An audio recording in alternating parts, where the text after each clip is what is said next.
Welcome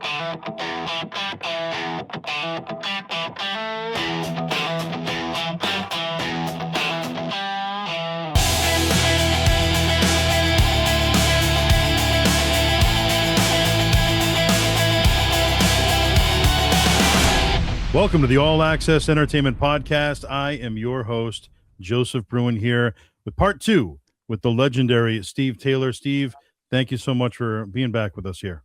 Thanks for having me back, Joe. Absolutely. Fans are looking forward to this once again as we take a dive in and talk WrestleMania.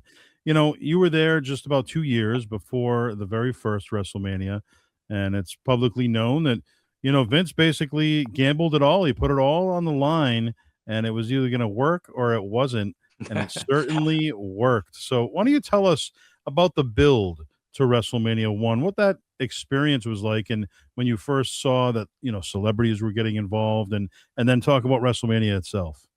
Yeah, I think the build-up was very exciting to it because, like you said, this was the first time we were bringing in celebrities, and it was billed as a really big event. It wasn't just another big show at the Garden.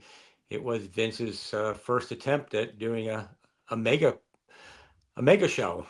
Production-wise, it was fairly simple. We didn't bring in a ton of extra lights or sound or anything, and any special effects. It was the event was sold by the people involved in it. And it was quite exciting to be part of it. It really was. WrestleMania 2 comes around, and obviously coming off the success of 1, now they're going to attempt to go to 3 cities, something that's obviously never been done at that point, and I don't think ever done again. But 3 cities. What city were you at, and what was that experience like for you?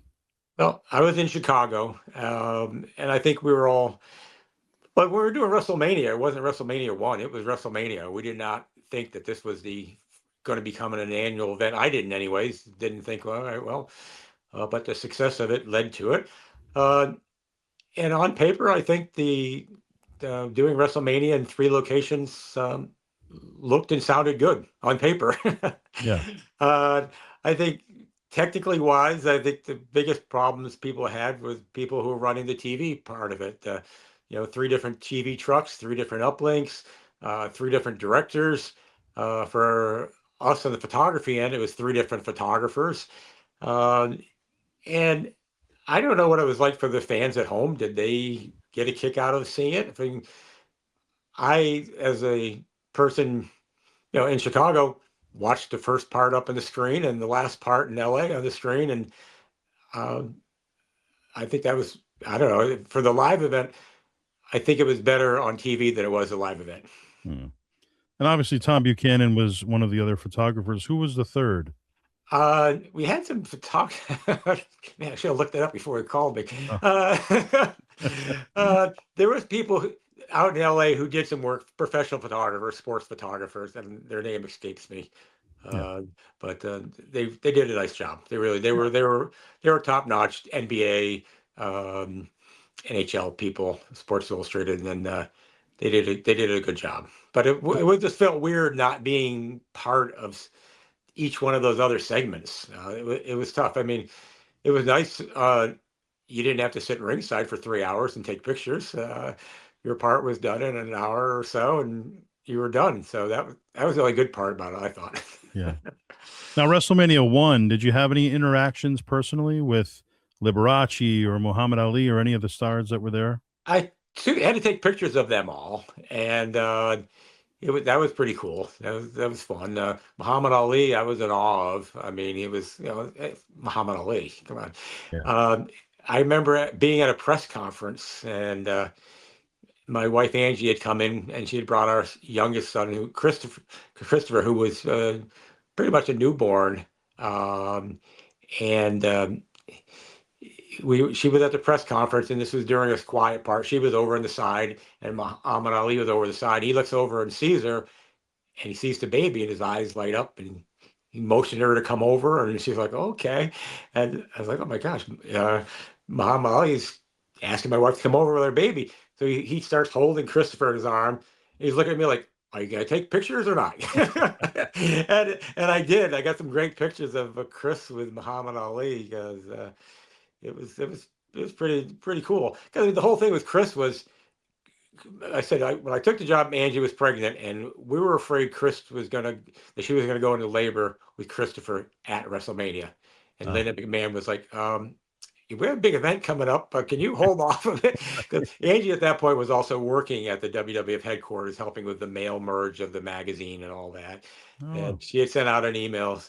Actually, I think it was a memo. That it wasn't an email, it was a memo saying, "Hey, you've waited so long, now can you wait till after WrestleMania?" But luck was he came early, a little bit early, and so I was there, and I didn't have to make a choice between watching my first son be born or going to WrestleMania. right. That would not have been a good decision on either way I decided to go. Yeah, exactly. Lose lose, right? Yeah, Now, was there ever an official Muhammad Ali promo photo for WWF? Because I don't remember ever seeing one. I don't think there was. Hmm, No, I that's got. surprising. I think the only picture I think I have of was him with my son. Yeah, About it. Yeah, then the stuff we did at the press conference, I don't know what happened to those. yeah. So WrestleMania 2, like you said, it looked good on paper. How was it presented to you? When the very first time you heard about the concept, who was the one that told you? Was it Vince? And it's probably Vince at that point. Yeah, we had big meetings all the time at the Titan Towers, and WrestleMania, of course, is planned so far out in advance, and I think promotion a lot was dealing with the promotion of it because we had the football players in Chicago, so I was out there with Refrigerator Perry and the rest of the football players doing stuff with them, pictures, and so that was a big part with promotion, and that's also tough in the promotion department. They had to fill three arenas, in three different parts of the country. So we weren't a huge company back then, so it kind of split us up, Hmm, each one taking a location. yeah. And as we got into the Attitude Era, some of the press conferences for WrestleMania were really a big deal. You had a lot of the different outlets there for Mike Tyson and whatever it may be. But in the 80s, for those early WrestleManias, the press conferences, were they more makeshift or was it real press? Because I know sometimes they kind of go both ways. Oh, I think those were real press They conferences. were. Yeah, I mean there was people from the outside of the wrestling media. I think they were trying to drum up, especially for WrestleMania 3. That's a lot of seats to fill. Yes. You want as much local press as you can to get people to buy a seat at the top of the Silverdome to watch into a 20 by 20 ring. And they did it. I mean, they packed the place. It was packed, and it Yeah. was. I think for a lot of people, especially the people in the upper nosebleed sections, I mean, it was being part of the event more than, gee, what a great seat I have. I mean, Right. I was ringside during that. Tom Buchanan was the one that ventured up into the worst seat in the house and took that great overall picture we all know and love. Is that showed how immense it really was. But I never left ringside once the start of it to the end. What was the feel like when you first walked out and saw that crowd and all those seats filled? Well, during the load-in, we did add lights and stuff to that. So because it was a dome, and so we did have a small load-in. We had to bring in audio, we had to bring in video screens, we had to bring in lighting. And one of the coolest parts is we had to go up and check our rigging points. But the rigging points are what hold up the lighting, and that's an inflatable dome. So you're rigging off their steel. And uh, at one point, we had to go up there and check how the rigging points were, and basically it was for the riggers to go up there. But I, of course, hopped on it that bandwagon, as did Tom, and a couple of us. Like, wait a minute, you're gonna go walk on the roof of the Sky Dome? Oh yeah, we're in. Right. And so we did. That was pretty a cool thing to be up on top and you realize you're on that little thin layer, and it was cool. And then you opened up a little vent to look down into it, and at that point the air is blowing up in your face, and we were able to. It was like a big bouncy thing. We were bouncing back and forth, and they had a little thing up there on the vent, on one of the vents, where if you walked on the roof of the Sky Dome, I mean the Silver Dome, you signed in. You put your name on that. So Oh, I said, second nicest dome I've been in, Steve from Syracuse, because of course the dome in Syracuse football has a dome, so I had to put Syracuse over there a bit. So that's number one in your heart. yeah, but it was a definitely big show. When Vince went out there and did his typical welcome to WrestleMania, and that crowd popped, it was a pretty exciting moment. It was Yeah. we all of us, I think, took a second, looked around, and go, wow, it really filled this place, and it was we've arrived at that point. I think at Yeah. that point it was like now you're really mainstream, and your WrestleMania is becoming something. And did Vince and the team really go into that thinking 100% they're going to fill it, or was there some, like, some question? Can we do it? It's Vince McMahon. I don't think he ever questioned he could do anything It's true. Yeah. he put his mind to. Right. If Vince thought of it, I don't think Vince ever had a self doubt in his mind, Yeah. ever. Yeah. Now, another iconic moment, 1993, fast forward to 93, the USS Intrepid. That was a big moment where Lex Luger came down in the helicopter. They had the body slam challenge with Yokozuna. You would see WWF stars, you would see sports stars, everybody attempting to do it. Luger would be the one to do it. You were there that day for that. What was it like logistically putting on a WWF show on a ship like that? Well, that was one of those moments I often had in Vince's meeting when Vince would come up with something, and uh, you would go to yourself, what he wants us to do, what? And realizing it's going to fall a lot on people like me to get it done. I mean, Vince didn't think, well, how am I going to get a ring up on the top of a aircraft carrier docked in New York City? That's that's other people's job, not his. Yeah. And I was like, my mind just started spinning right when I heard that. I go, all right, how do you do that? And then come to find out, we had to get longshoremen. They were not Teamsters, longshoremen, because it was a ship, that union, and the big crane over there. They lifted up and they built a ring on there. It was pretty exciting. I it was a fun show. We got a chance to tour and walk around and see all the sites up there. It was very cool. And I remember seeing those tickets through you, those famous USS Intrepid WWF tickets. Yep. Were those available to the public? Were they complimentary? Did people have to buy it to go on that I event? don't really remember. I think a lot of it, they comped out a lot to get the crowd up there, because it was just basically not a real wrestling match. It was a Yeah. promotional gimmick. It was, Yeah. and a darn good one too. Pretty cool. Absolutely. Yeah. Not a lot Very of people unique. say they did an event on the Intrepid. No. Right. Now, somebody who was a big part of a lot of those early WrestleManias, Roddy Piper. Any personal memories with him that you can share? Roddy is one of the nicest guys. I mean, he was so talented. It's just when he started doing his promos, I mean, no one, he's one of the best on the mic. He really was. He was intense. Roddy was an intense guy. He was just a lot of fun to be around. In fact, I got one of my see if I can one of my favorite pictures is me and Hot Rod. Yeah, putting Wow. a headlock on me. I'm putting a headlock on him. He was just that type of guy. He was a big family man. Uh, he was awesome on the mic and awesome in the ring. And Piper's Pit. I mean, you never knew what was going to come out of his mouth. I loved the Piper's Pit. I thought those interviews were great. Yeah. It was a great forum to introduce talent and introduce angles, and he's definitely missed. When he passed away, that was sad. He was a great guy. Yeah. One of the Absolutely. best.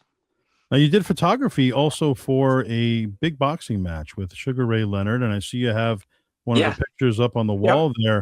What was that like? Very unique for WWF to be involved, but it was a Titan Sports event, right? It was a Titan production or something. It was Jimmy Troy. Uh, Jimmy Troy was one of the Vince's original people, and they decided to do a boxing. And I was like, okay, yeah, I'm in. And I got a chance to do the studio work for Leonard and Lon, and we did it down in the Poconos where they were doing their training camps, and I got both of them in the studio, and I mean, just meeting Sugar Ray Leonard. I mean, that was. I'm not a huge boxing fan, but that was pretty cool, and meeting another legend like that.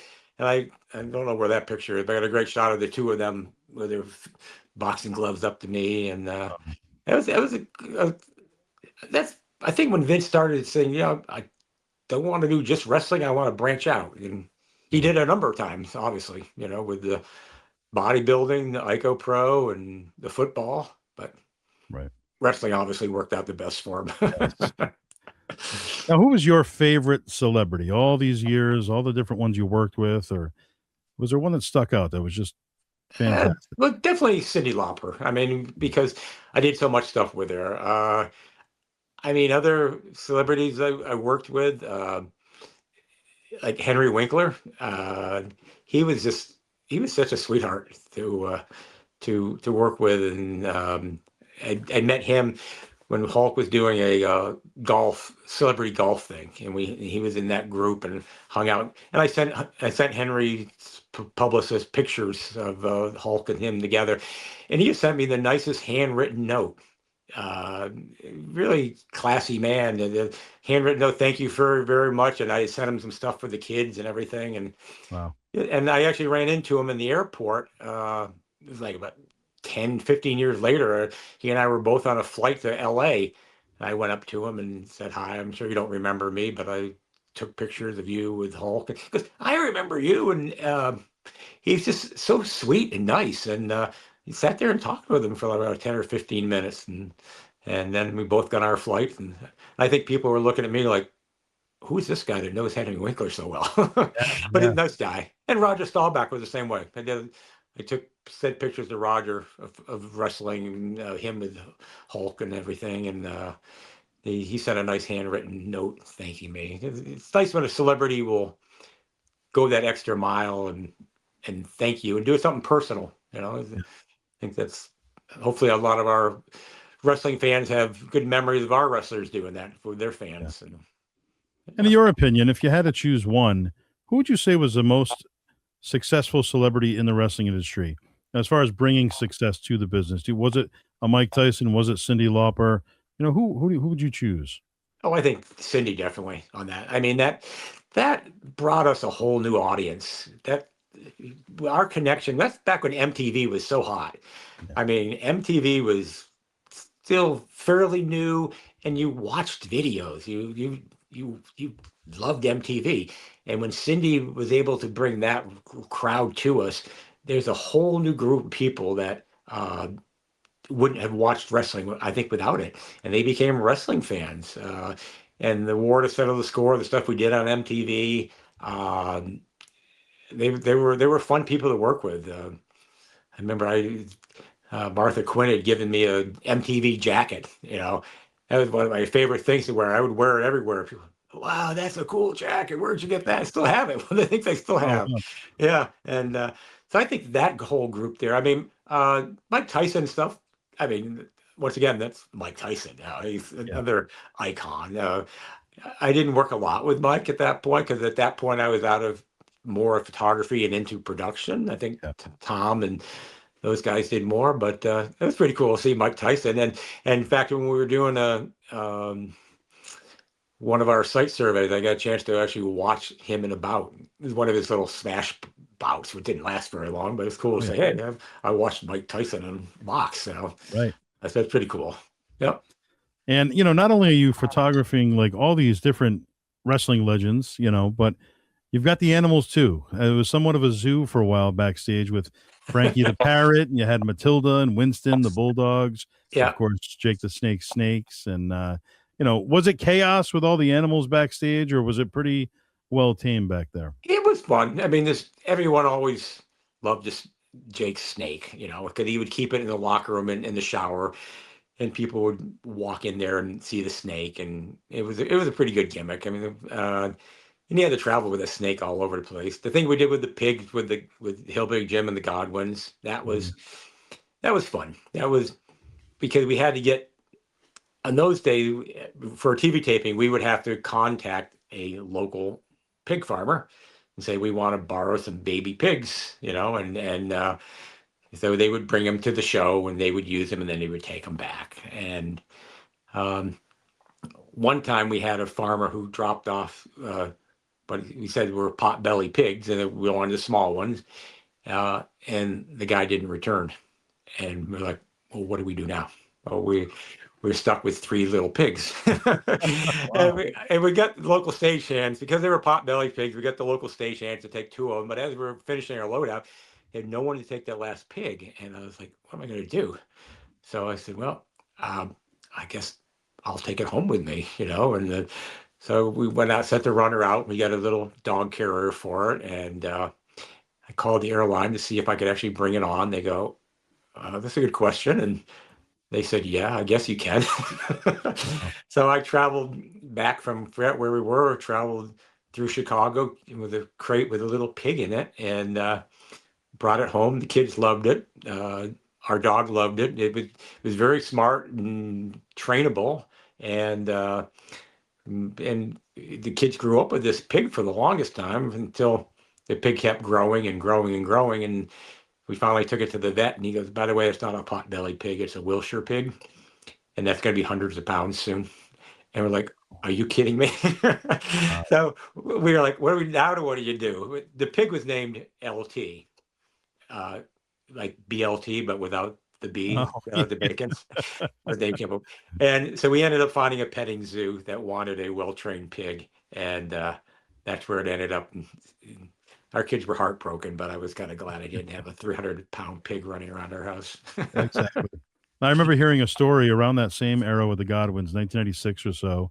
Owen Hart happened to be there when the company was bringing the animals, and he said, "Oh, bring them right in here," and he just let them all into Vince's office when he wasn't in there. That's not true.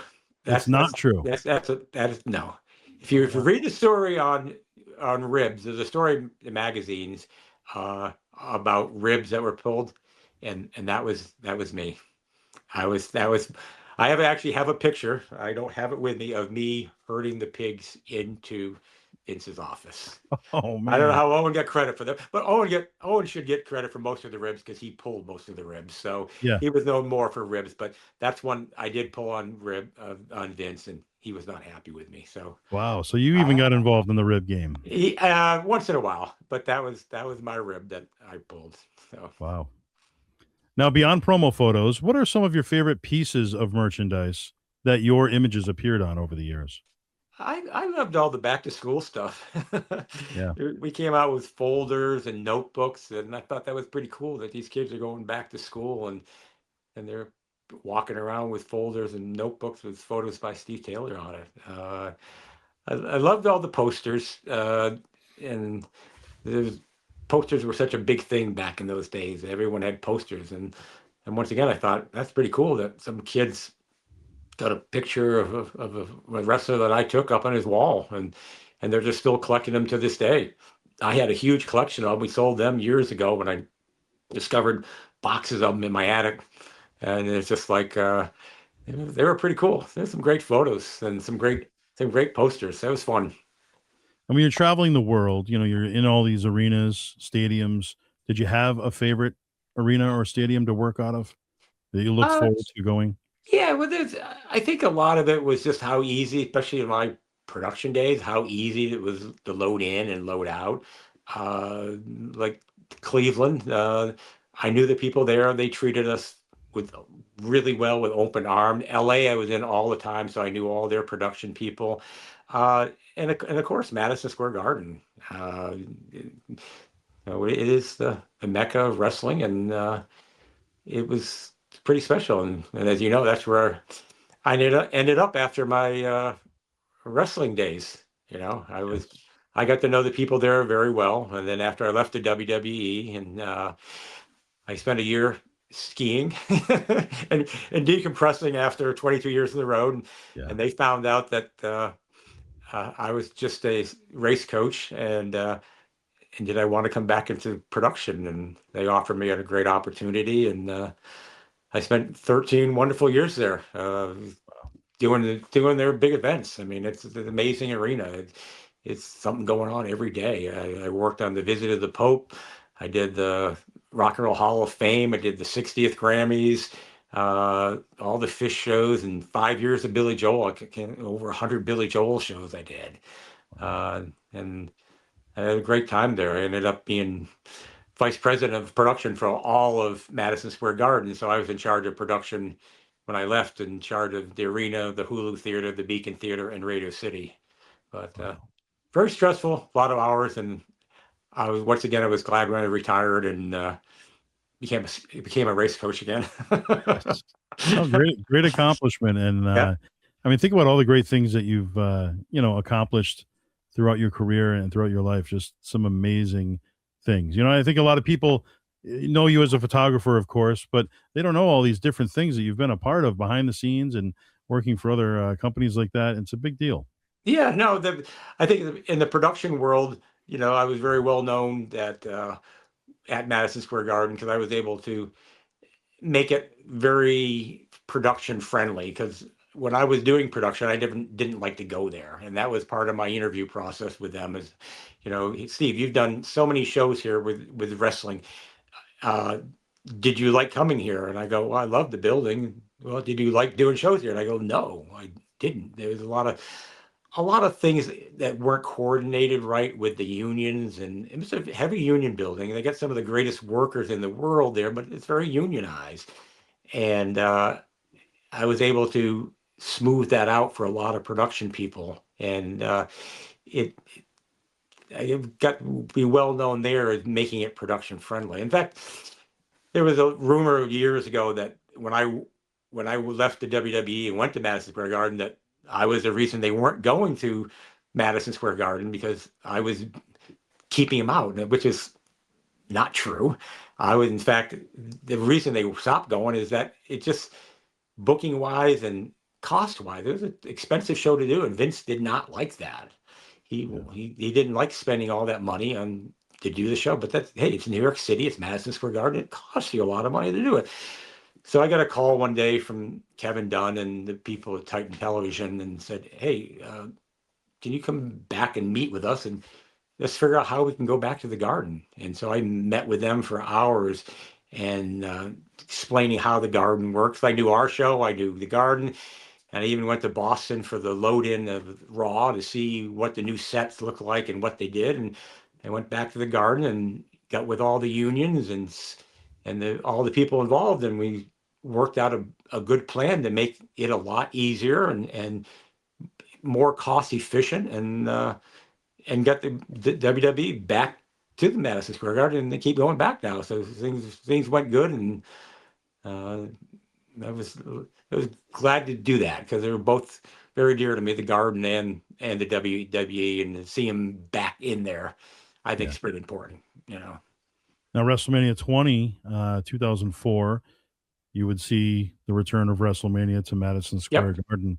And that was a big deal. It was a return of the Undertaker in his old style, costume, and it was a well received WrestleMania for sure, and probably the biggest Hall of Fame class they ever had with Jesse Yeah. Ventura and Billy Graham and Sergeant Slaughter. So many great stars. Any memories from WrestleMania 20 specifically? That was my production days. I wasn't a photographer back then, really. I was more in production, and my life was miserable. It was not a fun experience for me production wise. Yeah, It was those days when things were not coordinated well, and it was tough. And in fact, when I ended up working at the garden, the head electrician and myself were joking about it. Goes, boy, we really hated each other during WrestleMania 20. I go, yeah, we did, didn't we? And now we work together every day, and we would laugh about it and glad we smoothed things out. But it was a tough one to do production wise. We didn't bring a lot of stuff in, but just trying to, like I said, it's weird because WWE was considered an entertainment and not a sporting event. So the jurisdictions where the unions didn't cross over, it wasn't a smooth crossover mm, because you weren't truly a sport where you just put down ice or a basketball floor. You brought in production.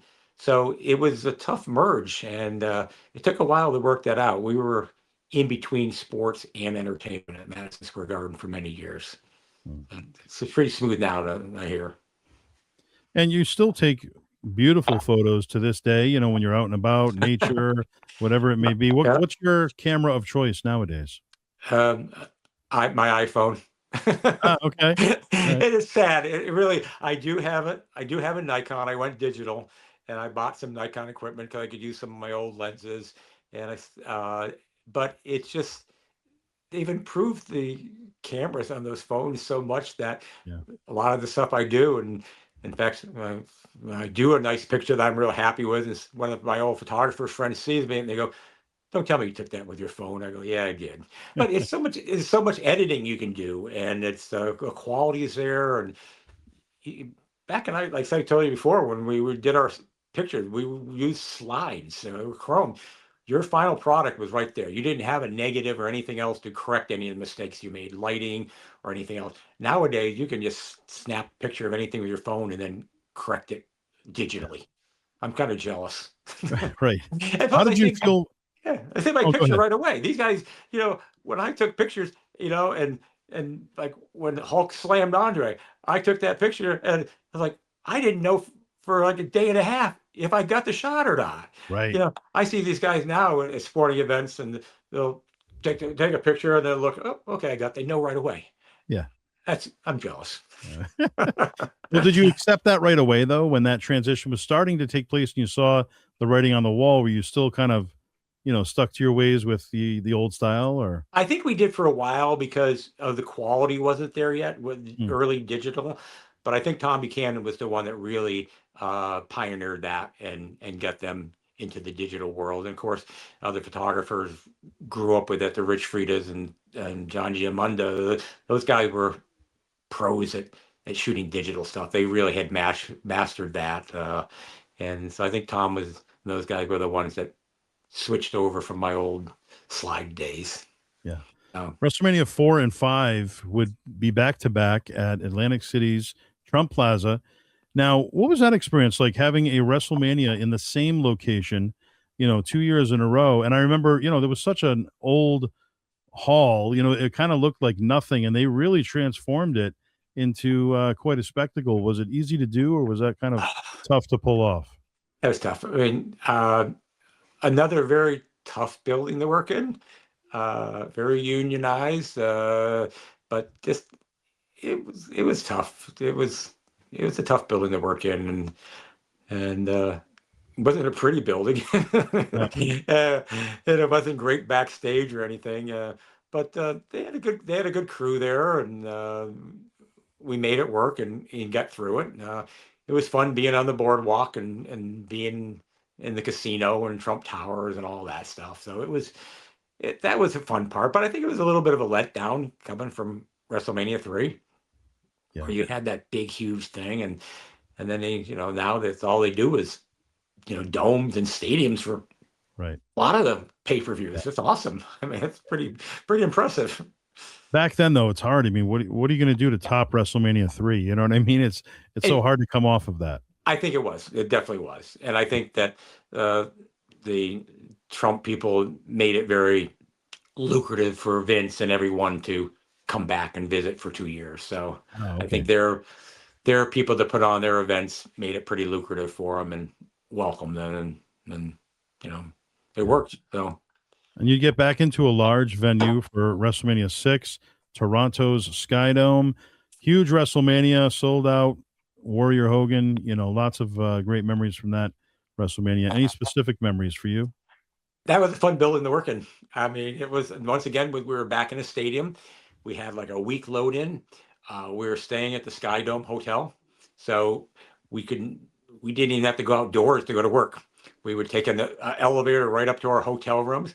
I had one of the rooms that overlooked the arena, so I would wake up in the morning. I could go out in my balcony and look to see where we were. I could take a lunch break up there, and my radio would work, and I could look down on them and say, "Hey, you guys do this, do that."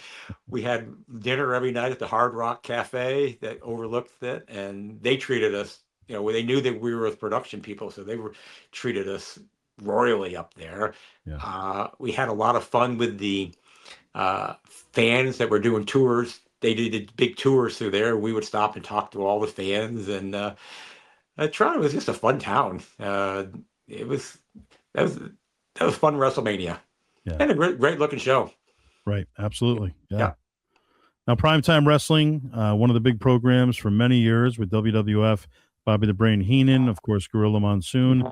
Any personal memories from the two of them during that time period? They were the classic announcers. They really were. I mean, uh, Monsoon was such a legend in the business. I mean, he's such a big, imposing man that demanded respect just by looking at him. But he was a teddy bear. He was a nice guy, and Heenan was just one of the funniest people you ever met.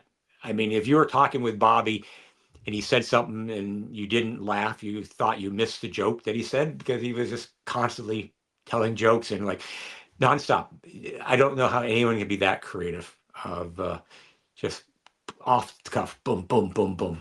It was one thing after another. I don't know how his brain worked. It was amazing. Another promo photo related question for you. With some of the more obscure stars that you would see in the new generation, 1995 ish, in your opinion, why do you think that some of those promos are pretty much non-existent now or impossible to find? Were they short printed in comparison to some of the bigger stars? Is that the reason you think, or Not a clue. I think maybe during that period they were going over to digital, so they weren't sending out promos to newspapers. They weren't trying to promote stuff with pictures. It was digital. So I don't know why that they get away from the promo photos and of course those were all a lot of classic ones were black and white and then they got in the color and more high tech and um, they weren't like the old days. yeah? I don't think there was a need for them for the business wise. I think the fan probably still wanted them, but business wise, I don't think the need was there. And for you personally, aesthetically, just looking at the photos after the fact when they're all printed out, do you prefer a black and white? Do you prefer a color? I love black and white. It's Yeah. something clean about black and white. It pops out at you. It's larger than life. You can get good black and white photos done with the shadows and the lighting because photography is 90% lighting. It's one thing to pose people, but if the lighting's not right, it's nothing. So you have to know lighting. And I think with the black and white, when you did the lighting right and things pop, it's like, plus it's something different that people see. Everyone sees in color. Everything you see is color. And then all of a sudden you see a photo, it's black and white. It's the contrast to real life. It makes it different. Yeah. So I'm a big black and white fan. Any memories photographing Andre the Giant during any of those shoots? Yeah, Andre, it was just a lot of fun. Wasn't really patient, and when Andre was done and he told you he was done, he He was was ready. he was done, and you just walked off and you don't argue with a giant. But he always makes sure he gets the job done. Yeah. But it's not like it's someone else where oh well, let me take another couple of rolls just to cover myself. Nope, I'm good, boss. Oh, boy, I'm out, and he's gone. Yeah. Okay, I hope I got that. Yeah. And boss is it. He was the boss. That's for He was sure. the boss. Yeah. So, managers, the art of managers has kind of been lost, I feel, in pro wrestling these Yep. days, specifically in WWE. But looking back when managers were so over the top and colorful, and you had the classy Freddie Blassies and Captain Lou Albano, Arnold Scaldin. Do you have any memories working with some of those legends over the years? They were they were some of the easiest to work with, the talent, because they weren't in the ring and they knew the art of self promotion and they were awesome. I mean, Lou Albano, what a character. I mean, he's a cartoon character come to life. He really is. He was fun. He was crazy. Freddie Blassie was his pencil neck geek. He had his gimmick down. Jimmy Hart, like I said, talked to you before, one of the best as far as getting anything done. Yeah. There's a lot of good managers, and I think they added to the talent. I don't think it was just a talent needed a manager.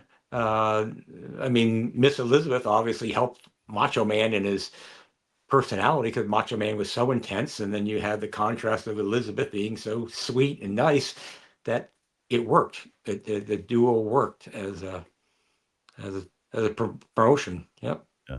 Did it appear that Macho Man was pretty much always on, even backstage and behind the scenes? Yeah, Or I mean, and it's fun. It's hard to talk about Macho Man with like, oh yeah, and yeah, talking like him. It's like doing Dusty Rhodes that's and the not baby. saying something Dusty said with not imitating. Randy had that voice and he had the gimmick, and yes, he was intense. He was a nice guy. He knew his gimmick, but he was intense. I loved working with Randy. He was fun, but he was nonstop.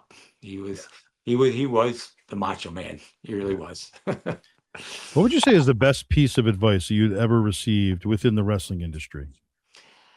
Uh, I think it was from Pat Patterson, my early days. And Pat was in the office. Pat had an amazing career himself. First intercontinental champ, I believe. With a heck of a talent. He was great with working angles and helping wrestlers find themselves, find their gimmicks. And Pat was when Ed Helinski and I were brought in those days, we were outsiders. Vince wanted us to be insiders, but hey, we weren't. We were two guys who came out in the middle of nowhere and all of a sudden thrust into, all right, well, Vince wants us to know the finish of this match and wants us, and then like guys like Chief Strongbow, I don't think so. Get out of here. Yeah. And the big kayfabe. And it's so hard to get to know these guys because you weren't allowed in the locker rooms in the early days. So you were office people. The office wasn't very big in those days, but you weren't a talent. And Pat Patterson uh, came up to me and gave me a bit of advice. He goes, how to deal with the boys, how to work with them, what their mindset is, how to help them do better, but don't become one of the boys. Don't try to ever think you're one of the boys. And he paid me the ultimate compliment one day, and he said, Steve, one thing I like about you is that the boys accept you. They have welcomed you into their fold, but you don't try to be one of the boys because you never will. And I never tried to be, and I didn't want to be. But I had to deal with them. And Pat, how I dealt with them came all from Pat on because if you try to be one of the boys, they'll eat you alive. You're being wrestler court, and that's it, boy. You don't Right. want that. No. I was an office guy. I was a photographer. I didn't take the bumps in the ring. I appeared on camera a couple of times I played a doctor once on a skit. And but I never took the bumps in the ring. These guys earned the right to be the boys. Yeah. I didn't. No. Yeah. All these years taking photos, was there a number one requested superstar? Like, hey, Steve, we need a photo of this person that you'd always hear constantly. Never could get enough of Hulk. I mean, Hulk was merchandise, Yeah. everything. I mean, there's never, and trying to do different stuff with Hulk. I mean, Hulk had his poses down pat, but I mean, it's like this and that. And I try to do stuff different. I try to bring in props. We did this thing with the American flag and different backgrounds and stuff. The stuff with the Corvette. Yep.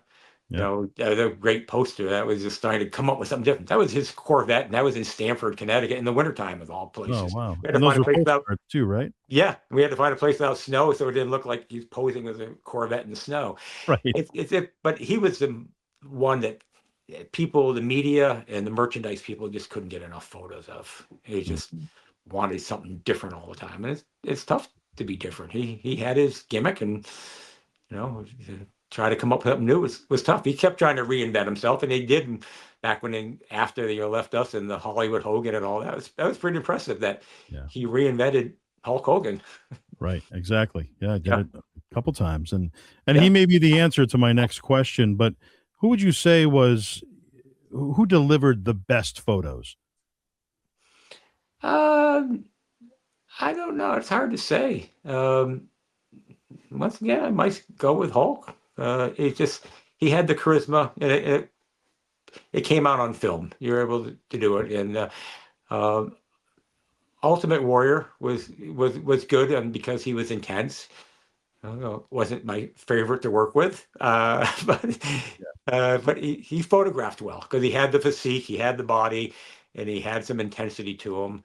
Um, Jimmy Hart always came across perfect on film, Yeah. because he knew his gimmick and would just keep doing it till he got it right and loved it. So he Yeah. was good. Yeah. And Jimmy Hart, obviously coming out of the Gentrys, he had a lot of involvement with music in WWF and in WCW. Any memories of Jim Johnston, one of the mainstays with the Yeah. music? Yeah. Jim, I worked with on the wrestling album. In fact, if you look closely at their wrestling album, the guy on the piano in the background, that's Jim. Uh, Oh, Very talented, and I know there's a lot of talk about Jim never got his proper credit for what he did, and I agree with that. I mean, The guy was a genius. Jim Johnson came up with all that music, and some of it was just so spot on, with Stone Cold and even Real American, and all those catchy tunes that he really tried to portray the talent, not just come up with a good song and match it with the talent. He came up with a song to go with the talent. Yeah. It took a lot of talent, and he performed a lot of that stuff in the studio himself, I believe. Different pianos and guitar and stuff. I mean, the music of the WWE in those days, is pretty cool stuff. And before it was, the old canned songs, where the announcer would have a tape deck and he'd put the microphone toward the speaker and press play on a cassette, and that's how the entrance music was. Yeah. It was, somebody else's music to them walk into. And then Jim Johnson, I think, was the one that really helped. And Kevin Dunn, working that into the television aspect of it with entrances, really made a difference and made him into, superstars. Yeah. Really did a nice job. Yeah, I think Jim Johnson certainly one behind the scenes that deserves a spot in the Hall of Fame, and I think you certainly deserve a spot in the Hall of Fame for all of your hard work. I feel like a lot of the fans agree. I mean, Steve Taylor should be in the Hall of Fame. If they I, would ask you, would you do it? of course I would, but it's Jim Johnson. I agree with you, 100%. There should be. There's a lot of other people in there too behind the scenes Yeah, that would go in there. Yeah, I would be honored, but it's the Hall of Fame is more about the talent, the wrestlers, and and I know some celebrities have been in it, and I kind of think that's, I don't know, the guy that appeared once in WrestleMania is in the Hall of Fame. yeah, But I think the wrestlers who have been in their name to the Hall of Fame have definitely deserved it. They've earned it. I paid my dues in the early days, and I had a lot of fun, and it's nice to look back on it. And yeah, I appreciate when I became in the New England Hall of Fame. And absolutely. that was quite an honor, and I appreciate that. So that's my claim to fame. Yeah, yeah. Well, if you ever do go in the WWE Hall of Fame one year, did you ever think about it? Like who would you choose to induct you? I don't know. I don't know Yeah, who it would be. yeah, It's nice getting the accolades, and I'm glad. I know Bill Apter is getting a lot of accolades these days too, with the right. Cauliflower Your Club and those guys, and he should. I mean, he was a real. I was the first WWE, but he was a legend of all the Apter magazines, and we competed with those guys. I think we did a real good job too. But I like their magazines. But Yes, Bill was the one that invented wrestling journalism, uh, and he was a talent in himself too. He yeah. was.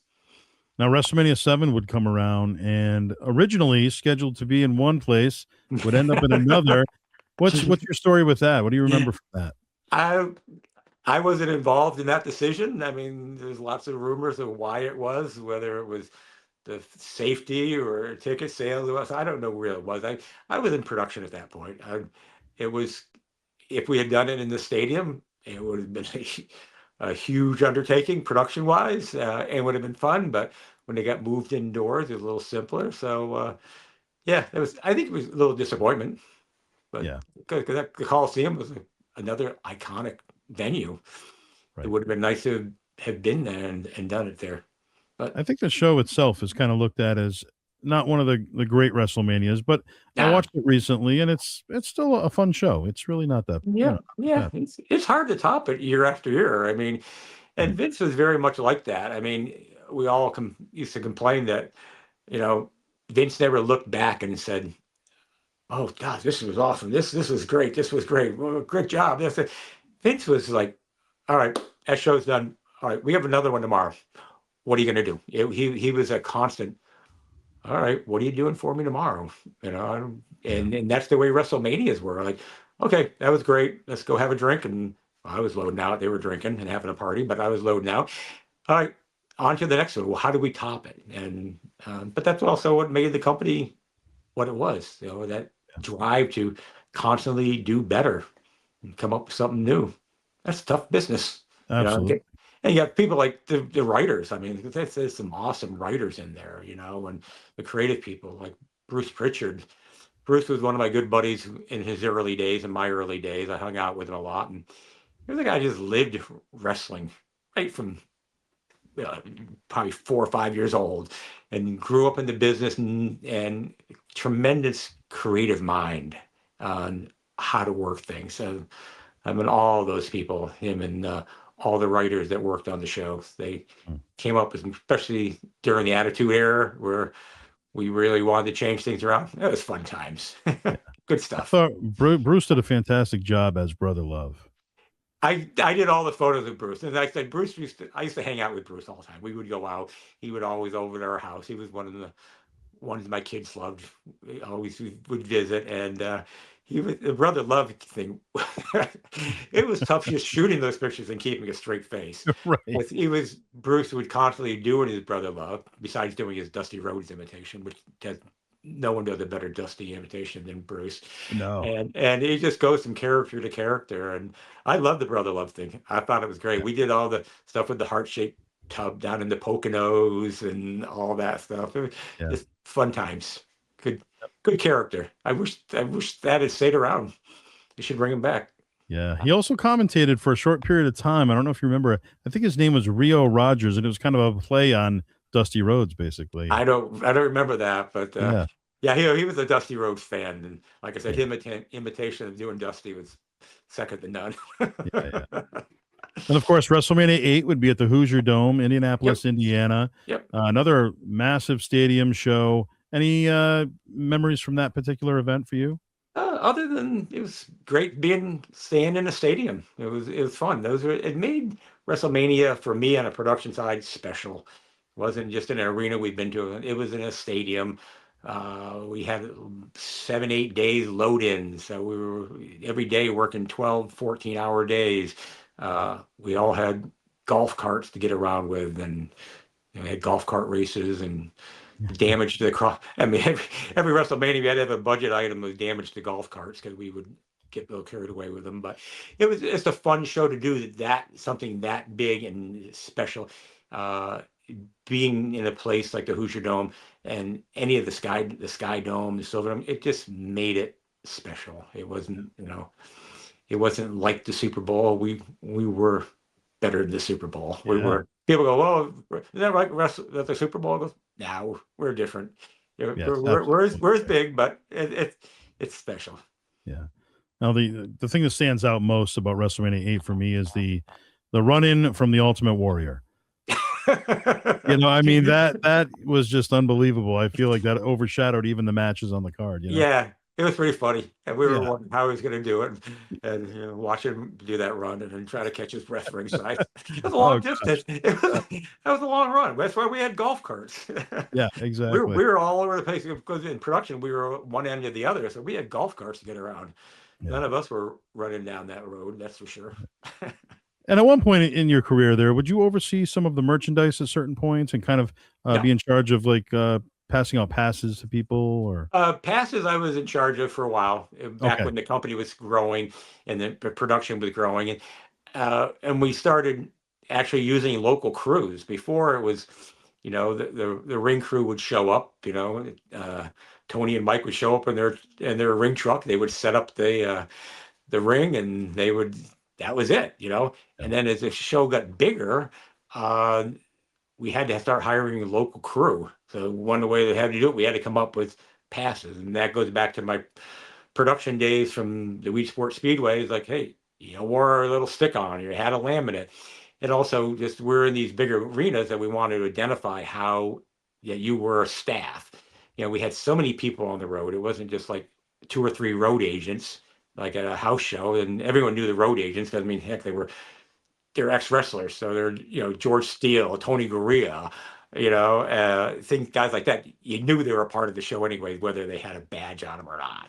You Sure. know, so I designed the first stick-on passes and the laminate passes, and then we started going with that, and then they started adding security and actually traveling with security instead of local guys, and so I was in charge of that for years of making sure they get out to the proper people, and which was fun because uh, at WrestleMania, once we started numbering them, I started numbering the pass. And so instead of putting our name on a WrestleMania pass, so all our other ones had names on them, but these we started numbering because there was I was making up 400 of them, 500 of them, and you don't know who was going to work WrestleMania. So I said, let's go to a numbering system. Then I go, this is WrestleMania 18. I'll get past number 18.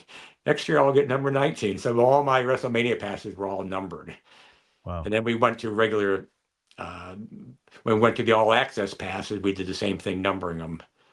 I remember the first time I gave Vince the first pass, and I gave him number 2, and he goes, "Who's number 1?" I go, "Just give it back. I'm number 1. You can have number 2. I'm number 1." That's great. Oh man, the battle for supremacy right there. Right. Yep. So as a photographer, when you were new to the scene, before you were, fully accepted, you're brand new. Were you let in on storylines right away? Not right away. Vince wanted us to. We were in booking meetings, we were in talent meetings, so I knew what was going on, but particulars, especially like at a live event, a house show, and we weren't. And I get a lot of beef from Chief Jay Strongbow all the time.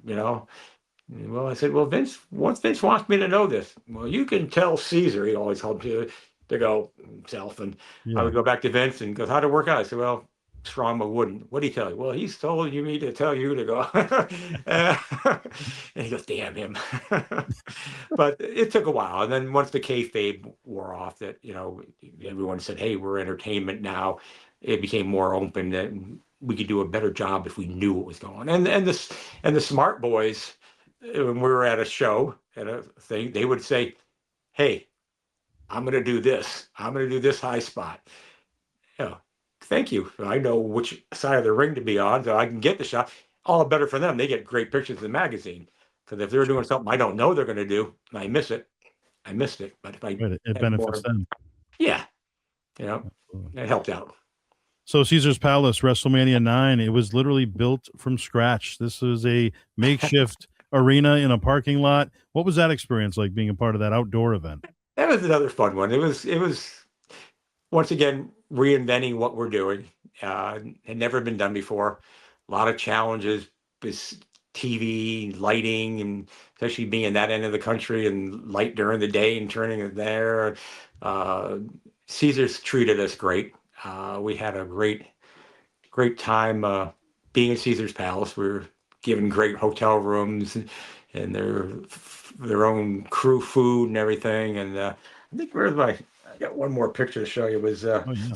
the we I don't know who came up with the idea, but everyone dressed in the style, Caesar's style. The togas. Everyone had togas and everything, and the cameraman had to go in and get fitted for their togas and stuff. And so I said, "Well, I got a choice. I got an upgraded costume. I'd be different than these guys." So they gave me kind of a gladiator look, and they gave me the outfit and got the whole thing done. And back in those days, I used to wear orange sneakers. Uh, Reebok was one of the guys that ran Reebok were big wrestling fans, and they were the ones that made all the sneakers for Jimmy Hart and Hulk Hogan. Well, I would always take pictures of them and send them those pictures, and they loved it. So they're getting great with the Reebok picture. And they said, hey, how can we thank you? What can they make for you? And I said, well, I grew up in Syracuse, the home of the Orangemen. You make me orange sneakers. They go, we don't have them, but we'll make you up some. So they would make me every year. I would get 2 or 3 pairs of orange Reeboks. The only ones around, and I would wear them ringside constantly, and it became my thing. So when I get outfitted for my outfit for WrestleMania at Caesars, I put my orange sneakers on, and the guy had a fit. He goes, "You can't wear those. It doesn't go with the outfit." But here's the outfit right there. Oh, You wow. can't wear the orange sneakers. So he went to Lyndon McMahon and complained. He goes, "I got this one photographer who's insisting on wearing orange sneakers with his gladiator outfit." And she goes, "It's Steve. That's his gimmick. He's fine." Oh, that's So great. I got to wear my sneakers with my gladiator outfit. That's great. That's funny. I've never seen that picture that you just held up there, and I wasn't sure if even the staff behind the scenes had to wear the togas. So now that answers my. Well, people behind the scenes didn't, but we did. At first, we were like, "Are you kidding me?" Yeah. And then once we got dressed up in them and we're walking around with seizures with this, I mean, we actually loved it in the long Right. run. It was fun. Yeah, it Yeah. made for a fun WrestleMania.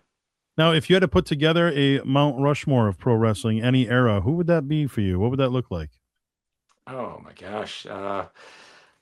Well, Hulk, Stone Cold, Rock, Andre, of course. I mean, Stone Cold and Rock and those guys, they came after when I was in production more than photography and that in Yeah. the Attitude Era. But uh, those guys were amazing. I mean, I probably first met Rock when he was a little kid and was hanging out with his dad. And I remember when he first came in and as this young cocky kid that was they were trying to give a little Rocky Maivia a push, and it was like, oh yeah, he's good. I never would have thought he'd become the superstar that he is, and the talent that was there. Then his interviews, once again, on the mic is what made him. He was a good wrestler too, but just on the mic and its creativeness of just coming up with that stuff. A lot of it was scripted, but so much of it wasn't. And the same with Stone Cold. He Yeah. was just intense. What a great character. And of course, Undertaker. I remember Vince telling us in a talent meeting, hey, we get this new talent coming in, Mark. I had seen Mark on Suburban Commando with Hulk, and I knew Mean Mark or whatever his name was back then. And we're like, wait a minute, you're going to have a guy named Undertaker? And we're like, what a stupid gimmick, Vince. I didn't say that to him, but boy, are we wrong. It was awesome. It was just one of the greatest all time characters. You know, Yeah. Oh, absolutely. I don't know if I'm missing anyone, but um, from that era, you know, and people like Piper and Piper's Pit, Yeah. and even you know, once again, go back to one of my favorites, Jimmy Hart. Yes, Yeah, absolutely. Jimmy Hart was never given. I think he gave a lot of credit, but he was so behind the scenes, not in the ring a lot. But he made a lot of superstars. So, Yeah. Roddy yep. Piper was somebody who was wildly popular as a babyface and then also one of the greatest heels of all time. So Yeah, he was successful on both ends. he made the change. He definitely made the change, and it was quite surprising because like you said, he was popular, and when you hated him, you loved to hate him, Yeah. you know, which is so important. That, you know, and the fans have turned people in the past. You know, some guy that you know.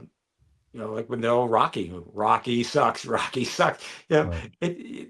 people turn, and it's great to see that the fan. I don't think the fans realize how much input they have on making a character get over and what they do, you know, and can turn a heel into a baby face and a baby face into a heel. Yeah. The writers want to give the fans what they want to see. Right. So Yeah. 2001, the WWF would purchase WCW, Yep. and you were involved in kind of, going to WCW to kind of, obtain some of their merchandise and stuff like that. Why don't you tell us about that whole time period? Yeah, we get when the wars were finally over and the WWE won. That was a big thing for us, and Vince bought everything out, and I get an email from Linda saying, "Hey, I need you to go down to Atlanta with a whole bunch of people to uh, check out what we bought. You know, the merchandise people were there, the art people were there, and I was wanting to see the production stuff that we had. So we get Liz DeFabio, which is Linda's assistant, arranged it. I mean, we all hopped on the company jet, which was awesome because we had the company jet and Vince wasn't on it, so I could take his seat. And we didn't have to worry about working. We could actually relax and have fun. And we flew down to Atlanta and then took limos into the WCW headquarters and just kind of walked around and said, wow, this is it. And this was our competition. And I met their Steve Taylor.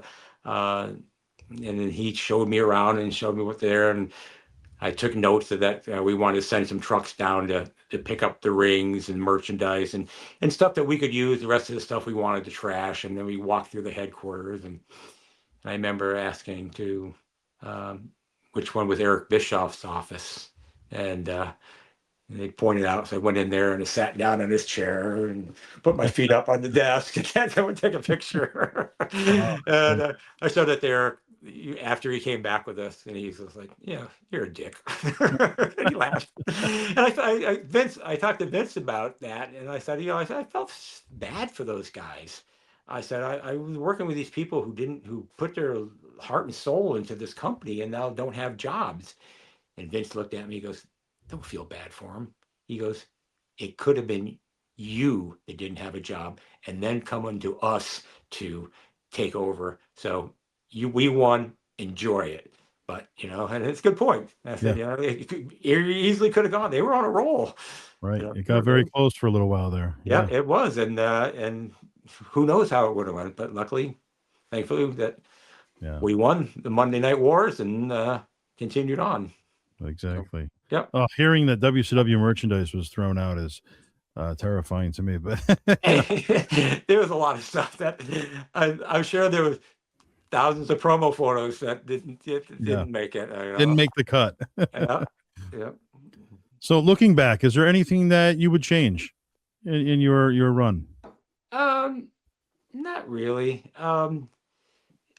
I had a great 22-year run there. It was fun, and Vince used to always say to me that, "Hey, you come up, hey, you having fun?" Yeah, yep. Because yeah, well, when it's no longer fun, it's time for us to get out of doing this. Yeah, And I think in my later years, as I grew with the company and the company got really big, I look back and the fun days were the early days. I mean, we didn't know whether we were going to have a job for too long and how long the company would last, and money was tight.